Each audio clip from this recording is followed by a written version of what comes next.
Apakah kamu pernah merenung tentang bagaimana fanatisme terhadap musisi telah berubah seiring waktu? Dari era radio hingga dunia digital yang terhubung, bagaimana kita mencintai dan mendukung musisi telah mengalami transformasi besar. Di dalam video esai ini, kamu akan menjelajahi evolusi hubungan antara penggemar dan musisi dari masa lalu hingga sekarang. Melalui sorotan yang mendalam, kamu akan memahami bagaimana teknologi dan media mempengaruhi cara kita mengidolakan dan berinteraksi dengan musisi yang kita cintai. Jangan lewatkan kesempatan untuk menyaksikan video esai ini dari awal hingga akhir. Temukan bagaimana fanatisme musik tidak hanya mempengaruhi dunia hiburan, tetapi juga bagaimana kamu melihat perubahan sosial dan budaya di sekitarmu. Mari kita mulai.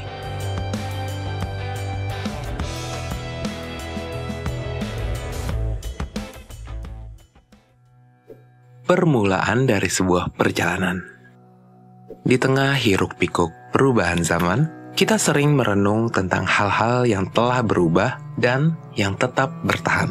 Salah satunya adalah cara kita mengidolakan musisi. Mengapa hal ini penting? Dunia musik dan masyarakat telah berevolusi dan begitu pula cara kita mencintai dan memuja para bintang. Bagaimana teknologi, media, dan budaya mempengaruhi perubahan ini? Inilah misteri yang akan kita jelajahi. Perjalanan kita dimulai dengan menggali akar dari fanatisme musik. Bagaimana cinta kepada musisi telah berubah dari waktu ke waktu. Ini bukan sekadar cerita tentang musik, tetapi tentang hubungan manusia dengan seni dan bagaimana teknologi telah membentuk kembali hubungan tersebut. Dari waktu ke waktu, musik telah menjadi cermin dari perubahan sosial dan budaya. Dan begitu pula cara kita mencintai dan mendukung para musisi. Saat fanatisme bersemi di masa lalu. Mari kita beranjak ke masa lalu, ke era di mana radio, televisi, dan majalah musik adalah pintu gerbang menuju dunia para idola. Bagaimana para penggemar merayakan musisi pada masa itu? Bayangkan tahun 1960-an hingga 1990-an, saat surat dan fan club menjadi jembatan antara idola dan penggemarnya. Bagaimana Iwan Fals, Dewa 19, Slang, The Beatles, Michael Jackson, dan Nirvana memukau hati jutaan penggemar. Kisah mereka adalah cermin dari cinta yang tulus dan penuh dedikasi. Era radio dan majalah musik. Pada masa lalu, radio adalah medium utama untuk mendengarkan musik. Bayangkan, di tahun 1960-an, seorang remaja duduk di kamarnya dengan radio transistor, menunggu lagu favoritnya diputar. Saat itulah cinta kepada musisi tumbuh. Radio menjadi penghubung antara musisi dan penggemarnya, memberikan mereka ruang untuk berimajinasi dan bermimpi. Selain radio, majalah musik seperti Rolling Stone dan Billboard menjadi sumber utama informasi tentang musisi. Penggemar memotong gambar musisi favorit mereka dari majalah untuk ditempel di dinding kamar atau disimpan dalam album khusus. Surat-surat dari penggemar yang dikirim ke alamat fan club seringkali dibalas dengan foto bertanda tangan atau surat balasan dari idola mereka. Ini adalah masa di mana fanatisme diukur dengan dedikasi dan usaha. Iwan Fals dan lagu protesnya. Di Indonesia, Iwan Fals muncul sebagai simbol perlawanan dan suara rakyat. Lagu-lagunya yang kritis terhadap pemerintahan dan kondisi sosial membuatnya dicintai oleh banyak orang. Penggemar Iwan Fals tidak hanya mencintai musiknya, tetapi juga pesan yang disampaikannya. Konser-konsernya selalu dipenuhi dengan ribuan penggemar yang menyaksikan lagu-lagunya dengan penuh semangat. Pada masa itu, fanatisme terhadap Iwan Fals bukan hanya tentang musik, tetapi juga tentang gerakan sosial. Dewa 19 dan Slang, simbol generasi muda. Dewa 19 dan Slang adalah dua band besar Indonesia yang muncul pada akhir 1980-an dan 1990-an. Mereka menjadi ikon generasi muda dengan lagu-lagu yang menggabungkan berbagai genre musik dan lirik yang relevan dengan kehidupan sehari-hari. Konser mereka selalu ramai, dan fan club mereka tumbuh pesat. Penggemar Dewa 19 dan Slang seringkali menganggap band ini sebagai bagian dari identitas mereka, mengikuti setiap konser dan mengoleksi setiap album. The Beatles dan revolusi musik. The Beatles adalah contoh sempurna dari bagaimana sebuah band bisa mengubah dunia musik dan fanatisme. Ketika mereka muncul di awal 1960-an, dunia belum pernah melihat fenomena seperti ini. Fans, terutama remaja perempuan, menjadi histeris saat melihat mereka. Konser-konser mereka dihadiri oleh ribuan penggemar yang berteriak histeris. Sebuah fenomena yang dikenal sebagai Beatlemania. The Beatles tidak hanya mengubah musik, tetapi juga budaya pop. Menjadi simbol dari perubahan sosial dan revolusi budaya. Michael Jackson dan fenomena pop global. Michael Jackson, dengan bakat luar biasa dan penampilan panggung yang memukau, menjadi ikon pop global. Dari Thriller hingga Bad, setiap albumnya sukses besar dan konsernya selalu dipenuhi oleh jutaan penggemar. Michael Jackson adalah simbol dari era video musik dan MTV, di mana visual menjadi bagian penting dari musik. Fanatisme terhadap Michael Jackson melintasi batas negara dan budaya, menunjukkan bagaimana musik bisa menjadi bahasa universal. Nirvana dan grunge, suara generasi terkekang. Pada awal 1990-an, Nirvana muncul dengan musik grunge yang mencerminkan keresahan dan kebosanan generasi muda. Kurt Cobain sebagai vokalis dan penulis lagu menjadi suara dari generasi yang merasa terpinggirkan. Lagu-lagu seperti Smells Like the Teen Spirit menjadi anthem bagi remaja di seluruh dunia. Penggemar Nirvana merasakan koneksi yang mendalam dengan lirik yang jujur dan emosional, menciptakan komunitas yang erat di sekitar band ini. Ketika fanatisme menjelma dalam era digital. Sekarang, mari kita melompat ke masa kini. Era di mana media sosial seperti TikTok, Instagram, dan Twitter menjadi panggung baru bagi para bintang. Bagaimana para penggemar berinteraksi dengan musisi di era digital ini? Streaming platform dan fan meetings virtual menjadi bagian dari kehidupan sehari-hari. JKT48, BTS, Billie Eilish, dan Taylor Swift adalah contoh nyata dari musisi yang hidup dalam arus fanatisme modern. Bagaimana mereka menciptakan koneksi yang mendalam dengan penggemar di seluruh dunia. Media sosial dan interaksi langsung. Di era digital, media sosial telah mengubah cara kita berinteraksi dengan musisi. Platform seperti Instagram, Twitter, dan TikTok memungkinkan musisi untuk berkomunikasi langsung dengan penggemar mereka. Mereka dapat membagikan momen-momen pribadi, memperbarui kegiatan sehari-hari, dan bahkan menjawab pertanyaan dari penggemar. Ini menciptakan perasaan kedekatan yang belum pernah ada sebelumnya. JKT48 dan interaksi unik dengan penggemar. Di Indonesia, JKT48 membawa konsep yang unik dengan sistem idola yang bisa ditemui. Para anggota JKT48 sering mengadakan pertunjukan langsung di teater mereka di Jakarta, dan penggemar memiliki kesempatan untuk bertemu dan berinteraksi langsung dengan mereka. Selain itu, mereka juga aktif di media sosial, memberikan update rutin tentang kegiatan mereka. Sistem ini menciptakan hubungan yang erat antara idola dan penggemar, menjadikan fanatisme sebagai pengalaman yang lebih personal. BTS dan fenomena global. BTS, boyband asal Korea Selatan, adalah contoh sempurna dari bagaimana fanatisme bisa mencapai skala global di era digital. Dengan jutaan pengikut di media sosial dan basis penggemar yang dikenal sebagai ARMY, BTS telah berhasil menciptakan komunitas global. Mereka menggunakan media sosial untuk berinteraksi dengan penggemar, dan streaming platform seperti YouTube, dan Spotify untuk menyebarkan musik mereka ke seluruh dunia. BTS juga sering mengadakan fan meetings dan konser virtual yang memungkinkan penggemar dari berbagai negara untuk berpartisipasi. Billie Eilish dan autentisitas di era digital. Billie Eilish dengan gaya unik dan pendekatan yang autentik terhadap musik telah menarik jutaan penggemar di seluruh dunia.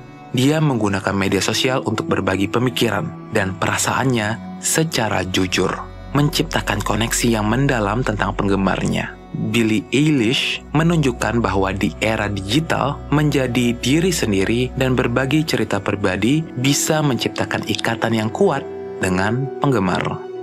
Taylor Swift dan kekuatan media sosial. Taylor Swift adalah contoh lain dari musisi yang memanfaatkan kekuatan media sosial untuk berinteraksi dengan penggemarnya. Dia sering membagikan momen-momen pribadi, mengadakan sesi tanya-jawab, dan bahkan mengejutkan penggemar dengan kunjungan langsung. Taylor Swift juga menggunakan media sosial untuk mengumumkan proyek-proyek baru dan menggalang dukungan untuk berbagai kampanye sosial. Fanatisme terhadap Taylor Swift menunjukkan bagaimana media sosial bisa digunakan untuk menciptakan hubungan yang erat dan penuh makna antara musisi dan penggemar. Membandingkan dua dunia fanatisme. Saat kita membandingkan dua dunia ini, apa yang kita temukan? Media dan teknologi telah mengubah cara kita mencintai musisi. Dari analog ke digital, dari lokal ke global. Bagaimana perubahan ini mencerminkan perubahan sosial dan budaya yang lebih luas. Fanatisme kini lebih intens dan skala globalnya tak terbayangkan sebelumnya. Keterlibatan dan keterhubungan antara penggemar dan idola telah berubah secara drastis, menciptakan ikatan yang lebih kuat dan lebih pribadi. Fanatisme analog versus digital. Di era analog, fanatisme seringkali diukur dengan usaha fisik yang dilakukan oleh penggemar, seperti mengumpulkan memorabilia, mengirim surat, atau menghadiri konser. Penggemar harus bekerja keras untuk mendapatkan informasi tentang idola mereka, dan interaksi dengan musisi sangat terbatas. Di era digital, semua informasi tersedia dengan cepat dan mudah. Penggemar dapat mengikuti idola mereka di media sosial, mendengarkan musik di streaming platform, dan bahkan berpartisipasi dalam konser virtual. Interaksi menjadi lebih langsung dan personal, dengan musisi seringkali menjawab pertanyaan atau berkomunikasi langsung dengan penggemar. Skala global fanatisme. Dulu, fanatisme seringkali terbatas oleh geografi. Konser dan pertunjukan hanya bisa dihadiri oleh penggemar yang berada di dekat lokasi acara. Sekarang, dengan internet dan media sosial, fanatisme bisa melintasi batas negara dan budaya. Penggemar dari berbagai belahan dunia bisa terhubung dan berbagi kecintaan mereka terhadap musisi yang sama. Keterlibatan dan keterhubungan. Keterlibatan penggemar juga berubah. Di era analog, keterlibatan seringkali pasif dengan penggemar menikmati musik dan mengikuti berita tentang idola mereka. Di era digital, keterlibatan menjadi lebih aktif. Penggemar bisa membuat konten seperti fan art atau video dan membagikannya di media sosial. Mereka juga bisa berpartisipasi dalam kampanye online, menggalang dukungan untuk proyek-proyek musisi, atau bahkan terlibat dalam kegiatan sosial yang diinisiasi oleh idola mereka. Ikatan yang lebih kuat dan personal. Perubahan ini telah menciptakan ikatan yang lebih kuat dan lebih personal antara penggemar dan musisi. Musisi tidak lagi menjadi sosok yang jauh dan tak terjangkau, tetapi seseorang yang bisa berkomunikasi langsung dengan penggemar mereka. Ini menciptakan perasaan kedekatan dan loyalitas yang lebih besar. Bahkan penggemar merasa bahwa mereka adalah bagian dari perjalanan dan kesuksesan musisi. Dampak pada industri musik. Perubahan ini membawa tantangan dan peluang bagi industri musik. Di satu sisi, musisi harus beradaptasi dengan cara baru untuk berinteraksi dengan penggemar dan memonetisasi karya mereka. Di sisi lain, mereka memiliki peluang untuk menjangkau audiens yang lebih luas dan menciptakan hubungan yang lebih personal dengan penggemar mereka. Menapaki jejak yang hilang. Ketika kita menapaki jejak perjalanan fanatisme di masa lalu hingga kini, ada satu aspek yang terasa hilang dalam arus perkembangan ini, aktivisme. Di era analog, fanatisme seringkali berkelindan dengan semangat perlawanan dan perubahan sosial. Musisi menjadi ikon gerakan. Suara mereka menjadi nyala api untuk menggerakkan massa untuk berdiri melawan ketidakadilan dan menuntut perubahan. Kini, di era digital yang serba cepat dan terhubung, semangat itu seakan meredup. Apakah kita telah kehilangan dimensi penting ini dalam hubungan kita dengan musisi? Di masa lalu, penggemar seringkali bukan hanya pendengar pasif, tetapi juga pelaku aktif dalam gerakan sosial. Musik menjadi medium untuk menyuarakan protes dan ketidakpuasan terhadap kondisi sosial dan politik. Para musisi seperti Iwan Fals, John Lennon, dan Bob Marley menjadi simbol perlawanan. Mereka tidak hanya menyanyi tentang cinta dan kehidupan, tetapi juga tentang perjuangan, ketidakadilan, dan harapan akan dunia yang lebih baik. Kehilangan aktivisme dalam fanatisme modern. Dengan munculnya media sosial dan platform digital, interaksi antara musisi dan penggemar menjadi lebih personal dan langsung. Namun, dalam proses ini, fanatisme telah menjadi lebih individualis. Penggemar kini lebih fokus pada interaksi personal dengan idola mereka dan mengkonsumsi konten hiburan, daripada bergabung dalam gerakan sosial yang lebih besar. Para penggemar lebih sering terlibat dalam aktivitas yang superficial, seperti menyukai postingan, memberikan komentar, dan mengikuti konser virtual. Aktivisme yang dulu menjadi bagian integral dari fanatisme, kini jarang terlihat. Mengapa hal ini bisa terjadi? Kutipan dari buku Psikologi Sosial. Dalam bukunya The Paradox of Choice, Why More is Less, Barry Schwartz menjelaskan bagaimana terlalu banyak pilihan dan fokus pada kepuasan pribadi bisa menyebabkan keterasingan sosial. Semakin banyak pilihan yang kita miliki, semakin kecil kemungkinan kita mengambil tindakan bersama. Kita menjadi terpaku pada kepentingan pribadi dan melupakan kepentingan bersama. Schwartz, 2004. Selain itu, Zygmunt Bauman dalam Liquid Modernity menguraikan bagaimana hubungan sosial di era modern menjadi lebih cair, dan sementara dalam kehidupan modern yang cair, tidak ada titik acuan tetap atau kerangka stabil untuk mengambil tindakan kolektif. Koneksi kita bersifat sementara. Begitu pula dengan komitmen kita terhadap tujuan yang memerlukan dedikasi jangka panjang. Bauman, 2000. Refleksi dari masa lalu. Melihat kembali ke masa lalu, kita bisa menemukan contoh-contoh di mana fanatisme dan aktivisme berjalan beriringan. Iwan Fals dengan lagu-lagu protesnya menginspirasi banyak orang untuk berbicara melawan ketidakadilan di Indonesia. John Lennon dengan lagu Imagine dan berbagai kegiatan sosialnya menjadi simbol perdamaian dan perubahan sosial. Para penggemar mereka bukan hanya menikmati musik, tetapi juga terlibat dalam gerakan sosial yang lebih besar. Harapan untuk masa depan. Meskipun kita melihat adanya penurunan dalam aktivisme fanatisme, harapan untuk masa depan tetap ada. Teknologi digital, jika digunakan dengan bijak, bisa menjadi alat yang kuat untuk menggerakkan perubahan sosial. Media sosial bisa digunakan untuk menggalang dukungan dari berbagai kampanye sosial dan lingkungan. Musisi bisa memanfaatkan platform mereka untuk menyuarakan isu-isu penting dan menginspirasi penggemar mereka untuk bertindak. Seperti yang dikatakan oleh Jen Twing dalam bukunya iGen, teknologi yang menghubungkan kita juga dapat memberdayakan kita untuk membuat perubahan jika kita menggunakannya untuk membangun komunitas dan menggerakkan untuk tujuan-tujuan tertentu. Kita dapat membangkitkan kembali semangat aktivisme di era digital. Twain 2017. Penutup kontemplatif. Ketika kita mengakhiri perjalanan ini, mari kita renungkan apa yang telah kita pelajari. Fanatisme musik bukan hanya tentang menikmati hiburan, tetapi juga tentang bagaimana kita bisa menggunakan kecintaan kita pada musik untuk menciptakan perubahan positif di dunia.